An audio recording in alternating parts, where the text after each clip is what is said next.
Bismillahirrahmanirrahim.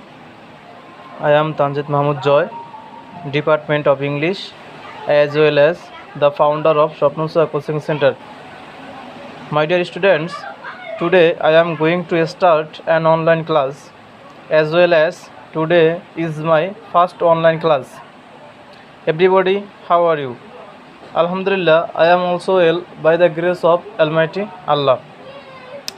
So, my dear students, today's topic is the Renaissance period. Live class for BCS, very important class, preliminary জন্য। তো আজকে আলোচনার বিষয় হচ্ছে যে দ্য রেনেসান্স পিরিয়ড। রেনেসান্স পিরিয়ডটা কি আসলে? এর সময়কাল হচ্ছে যে 1500 থেকে 1660, এর ব্যক্তিকাল 160 বছর। তো রেনেসান্স মিন্স নবজীবন, পুনর্জন্ম বা নবজাগরণ। আর তিনটার what is the perfect meaning of renaissance? The perfect meaning of renaissance is নবজীবন। এখানে সেঞ্চুরি হচ্ছে যে সেঞ্চুরি কাল যে 15th and 16th century। তো what is the another name of renaissance? What is the another name of renaissance period? The another name of Renaissance period is the early modern period. Early modern period. So re means again, naissance means birth. So Renaissance means rebirth, revival of learning, revival of life and regeneration. So what is the perfect meaning of Renaissance? Revival of learning. তো what do you mean by renaissance revival of learning? Perfect meaning এটা। তো যদি পরীক্ষায় revival of learning না থাকে তবে কী দিতে পারি আমরা? Rebirth. Rebirth and revival of learning দুটোর একটাও নাই, তাহলে পরীক্ষা কী দেবো? Revival of life. তো পরীক্ষায় তিনটাই দেওয়া আছে, rebirth, revival of learning and revival of life. তিনটা যদি দেওয়া থাকে তাহলে আমরা দেবো অ্যাবভ ওয়াল। এখন পরীক্ষায় তিনটার একটাও দেওয়া নাই। ফর এক্সাম্পল রিবার্থ দেওয়া নাই, রিভাইভাল অফ লার্নিং দেওয়া নাই, রিভাইভাল অফ লাইফ দেওয়া নাই, তাহলে পরীক্ষায় আমরা কী দিতে পারি? রিজেনারেশন। তো এখানে এইভাবে দিয়ে দিছি তোমরা তোমাদের সুবিধার্থে। দেখো, রিভাইভাল অফ লার্নিং না থাকলে রিবার্থ দিব, রিবার্থ এবং রিভাইভাল অফ লার্নিং না থাকলে রিভাইভাল অফ লাইফ দিব, এবং rebirth, revival of learning, revival of life না থাকলে রিজেনারেশন দিব। তো পরীক্ষা আসতে পারে রিনেসান্স কোন ধরনের ওয়ার্ড? যেমন renaissance is a dash word, renaissance is a dash word. তাহলে আমরা অ্যান্সার লিখতে পারি renaissance is a Italian word. তো অ্যাগেইন নেক্সট কোশ্চেন করতে পারে হুইচ কান্ট্রি ওয়াজ স্টার্টেড? এখানে স্টার্টেড হবে হুইচ কান্ট্রি ওয়াজ স্টার্টেড, অর্থাৎ কোন দেশ থেকে যাত্রা শুরু হয়েছিল? অ্যান্সার হবে ইতালি। তো ফার্স্ট ইউজড দিস ওয়ার্ড রিনেসান্স, অর্থাৎ রিনেসান্স যে শব্দটা, এই শব্দটা প্রথম ব্যবহার করেছিলেন কে? প্রথম ব্যবহার করেছিলেন ফ্রেঞ্চ হিস্টোরিয়ান। তো ইটালিয়ান অ্যান্ড ফ্রেঞ্চ দুটি সঠিক শব্দ। ফ্রেঞ্চ হিস্টোরিয়ান বলতেছে যে ফ্রেঞ্চ হচ্ছে যে perfect meaning, renaissance is a French word. তো আমরা একটু আগে পড়লাম renaissance is a Italian word, আর এখন পড়তেছে renaissance is a French word. তো দুটোই কারেক্ট। যখন ফ্রেঞ্চ হিস্টোরিয়ান তিনি মনে করেন যে ফ্রেঞ্চটাই হচ্ছে কারেক্ট, তো দুটি কারেক্ট শব্দ। তো এখানে দুটোই পারফেক্ট মিনিং। যদি পরীক্ষায় ফ্রেঞ্চ ওয়ার্ড থাকে তখন ফ্রেঞ্চ ওয়ার্ডই দেবো, যখন দেখবো যে ইটালিয়ান দিব। অর্থাৎ ফ্রেঞ্চ না থাকলে ইটালিয়ান না থাকলে ফ্রেঞ্চ, দুইটার যে কোনো একটা দিলেই অ্যান্সার হবে। তবে পারফেক্ট মিনিং হচ্ছে যে ইটালিয়ান। তো whom called the romantic poet, কাকে রোমান্টিক পোয়েট বলা হয়? We know that the romantic poet is William Wordsworth. রেনেসান্সের জনককে ফাদার অফ রেনেসান্সের জনক হচ্ছে পেট্রাসন, অর্থাৎ পেত্রাক। হিরো অফ রেনেসান্সের হিরো কাকে বলা হয়? Doctor Faustus. Poet of nature অর্থাৎ প্রকৃতির কবি কাকে বলা হয়?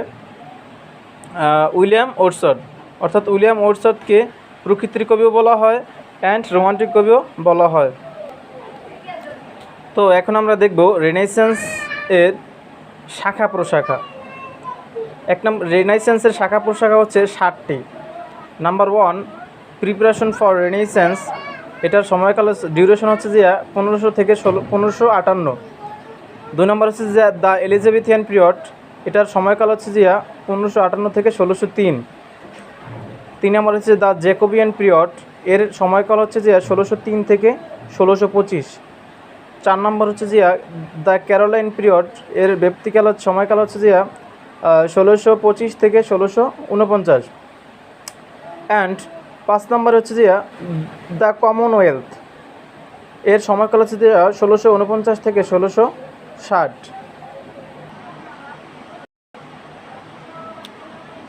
6 নম্বর হচ্ছে যে দ্য শেক্সপিয়ান পিরিয়ড, এটার সময়কাল হচ্ছে যে 1590 থেকে 1616। 7 নম্বর হচ্ছে দ্য পিউরিটিয়ান পিরিয়ড, এর সময়কাল হচ্ছে যে 1620 থেকে 1660। তো এখানে দেখো ভেরি ভেরি ইম্পর্টেন্ট দেওয়া আছে, অর্থাৎ ইজেসিসি মানে কি? দেখো 1 নম্বরটা, এটা তো আসবে না পরীক্ষায়, মাস্ট বি শিওর। 6 নম্বর এবং 7 নম্বর এই 3টা আসবে না, তাহলে কোন 4টা আসতে পারে? 2, 3, 4, 5। অর্থাৎ এই জন্য আমি সংক্ষেপে দিচ্ছি ইজেসিসি, অর্থাৎ Elizabethan period, Jacobian period, Caroline period, Commonwealth. এই 4টা খুবই ইম্পর্টেন্ট। এবং এই দুইটি পরীক্ষার সময় এই দুইটা স্কিপ করে এলিজাবেথিয়ান পিরিয়ড অ্যান্ড জ্যাকোবিয়ান পিরিয়ডটা পড়লেই পরীক্ষা কমন পড়বে মাস্ট। তো ইজেসিসি মানে কি? Elizabethan, Jacobean, Caroline and Commonwealth. তো এলিজাবেথিয়ান নিয়ে একটু আলোচনা করি। The another name of the Elizabethan period. What is the another name of the Elizabethan period? পরীক্ষা প্রশ্ন আসতে পারে, তো আমরা এখানে অ্যান্সার দেব।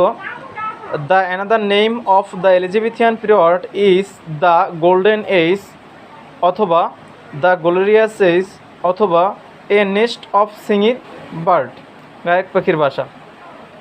এলিজাবেথিয়ান এর ফিচার্স হচ্ছে যে রিভেঞ্জ, প্রতিশোধ, অ্যান্ড হচ্ছে যে লাভ, অর্থাৎ প্রতিশোধ আছে, ভালোবাসা আছে, ফিচার্স। কোটেশন হবে যে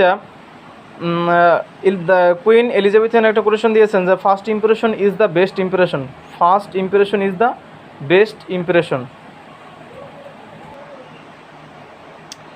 তো poets of the renaissance period, অর্থাৎ রেনেসাঁস পিরিয়ডের যে কবিগুলো তাদের নাম নিচে উল্লেখ করা হলো। 1 নম্বর হচ্ছে থমাস মোর, 2 নম্বর হচ্ছে Thomas Kyd, Edmund Spenser, Francis Bacon, William Shakespeare, Christopher Marlowe, John done,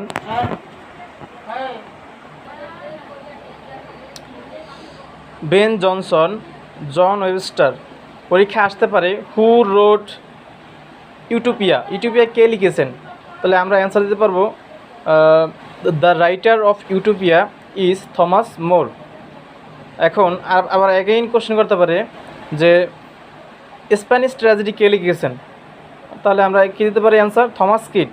who wrote the Spanish tragedy? Answer কি? Thomas kit.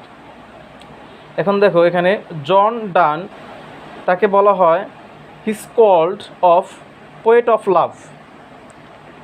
So all this poet is call is a renaissance period.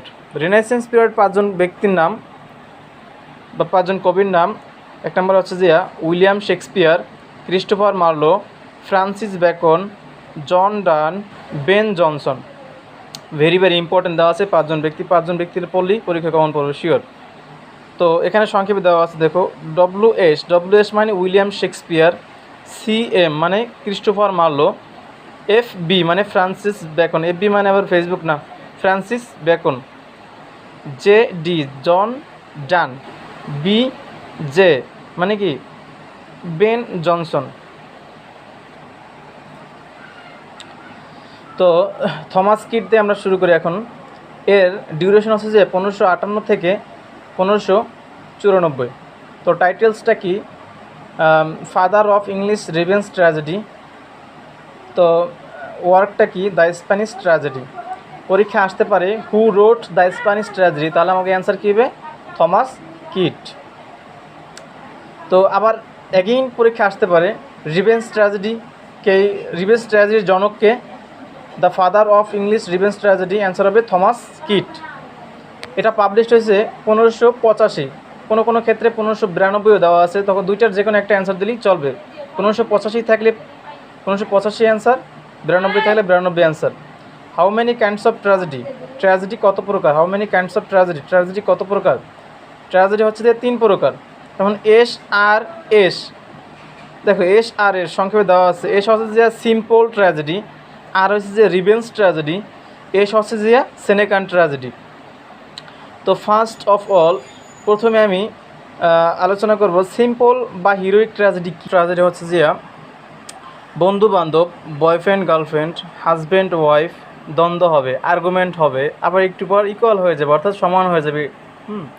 It's called simple tragedy. অর্থাৎ বন্ধু বান্ধব, boyfriend girlfriend, husband wife দ্বন্দ্ব হবে, argument হবে, কিন্তু আবার একটু পর মিল হয়ে যাবে, এটাকে বলা হয় সিম্পল অথবা হিরোইক ট্র্যাজেডি।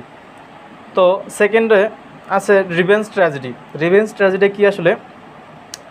রিভেঞ্জ ট্র্যাজেডি হচ্ছে হত্যার পরিবর্তে হত্যা, মৃত্যুর পরিবর্তে মৃত্যু, এই ধরনের ট্র্যাজেডিকে বলা হয় রিভেঞ্জ ট্র্যাজেডি। তো হত্যা করছে, বিনিময়ে হত্যাই করতে হবে, অন্য কোনো কিছু দিলে চলবে না, যেমন অর্থ সম্পদ, ধন দৌলত ইত্যাদি, হত্যাই করতে হবে। তো ইটস কল্ড রিভেঞ্জ ট্র্যাজেডি। তো সেনেকান ট্র্যাজেডি, 3 নম্বর হচ্ছে সেনেকান ট্র্যাজেডি। সেনেকান ট্র্যাজেডি হচ্ছে জ্বালিয়ে দাও, পুড়িয়ে দাও, শেষ করে দাও, বিন্দু মাত্র চিহ্ন তো রাখা যাবে না, অর্থাৎ চিহ্ন রাখা যাবে না, তার অস্তিত্বই ভ্যানিশ করে দিতে হবে। It's called Senecan tragedy. তো ট্র্যাজেডি 3 প্রকার, সিম্পল, রিভেঞ্জ অ্যান্ড সেনেকান। এই 3টা খুব ইম্পর্টেন্ট। এখন পরীক্ষা আসতে পারে who wrote the Spanish tragedy. আমি ইতিমধ্যে পূর্বেই বলেছি তোমাদেরকে যে who wrote the Spanish tragedy, অর্থাৎ স্প্যানিশ ট্র্যাজেডি কে লিখেছেন? Thomas Kyd. তো আবার আসতে পারে ফাদার অফ ইংলিশ ট্র্যাজেডি, অর্থাৎ ইংলিশ ট্র্যাজেডির জনক হচ্ছে ক্রিস্টোফার মার্লো। তারপর অ্যাগেইন আবার একটা আছে, দেখো ফাদার অফ রিভেঞ্জ, অর্থাৎ রিভেঞ্জ ট্র্যাজেডির জনক, father of revenge tragedy, revenge ট্র্যাজেডির জনককে থমাস কিট। তো today our class is stopped and closed, so all of my students I want to say stay home and stay safe. Thank you. Allah Hafiz.